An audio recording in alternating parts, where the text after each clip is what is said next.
Ivan Cantu was executed for a murder he denied committing, but Kim Kardashian and Martin Sheen have questioned the verdict. His supporters pointed to new evidence to support his claims and, when appropriate, drew the attention of local politicians and celebrities, such as Kim Kardashian and Martin Sheen. Ivan Cantu was convicted of murder in 2001 after being accused of killing his cousin James Mosqueda and his fiancée Amy Kitchen as they tried to buy drugs in the Dallas area. He is framed after Mosqueda and Kitchens are killed by rival drug dealers. The state's case depended on the clothes found in the Cant's apartment, the blood corresponding to the victim's DNA, the testimony of a friend at the time, Cant, Amy Bacher, and his brother Jeff Bacher. According to the CNN, the murder case reported that in 2005 Cant signed a sign in 2005, a court lawyer in 2005, and that Cant was recognized in private at the time. Welcome to Celebs Unlock. If you're new here, please don't forget to subscribe and hit the notifications bell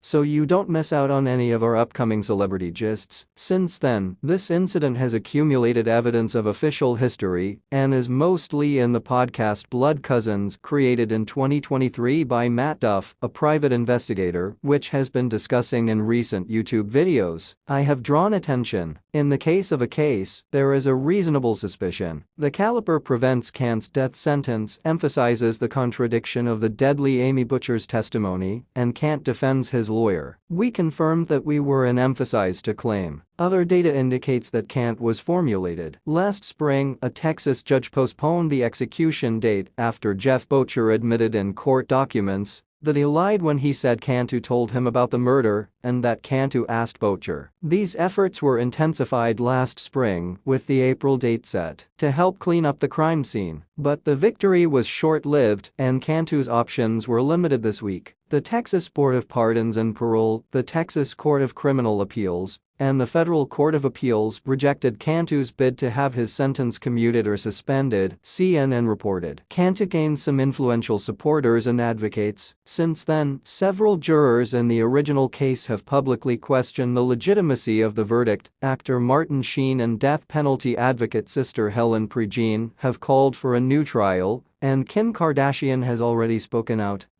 He joined a call on behalf of defendants who say they were wrongly convicted to ask Governor Greg Abbott to delay executions for 30 days as a last resort. The Abbott did not interfere, and Cant's lawyer told the CNN that the federal appeal court did not leave a executable road to appeal to the U.S. Supreme Court. Forbid A contacted the Abbott office. "I want you to know that you have never killed James and Amy," Cant told Cant in his last words, "and talked to the Cook and Mosquito family. And if I did it, if I knew who did it, you would be the first person to know the type of information I had. It would help James and Amy justice." Greg Willis, District Prosecutor Colin the office Wednesday. AP Communication, which continued to lawsuit in 2001, said, "Ivan Cantu has polished 2 innocent casualties in 2000. I'm confident." He thanked the religion after the execution on the CNN declaration. "My prayer for encouragement is the victims' friends and parents' families to find the long-awaited peace of mind." Joaquin Castro, D. Texas, and his brother Julian Castro wrote a joint op-ed last week calling for Cantu's case to be reopened, with Julian writing on X, formerly Twitter, "Despite the alarming news, the state is considering executing Mr. Cantu. This calls into question his guilt." Barring any delay on Abbott's part, Cantu could ask the U.S. Supreme Court to intervene, according to CNN. Forbes reports that such an appeal is possible. "We have reached out to his attorney for comment on sex. Wrongful convictions are rare, but one study estimates they occur in about 4% of death penalty cases." The National Registry of Exonerations has recorded more than 3,400 wrongful convictions since 19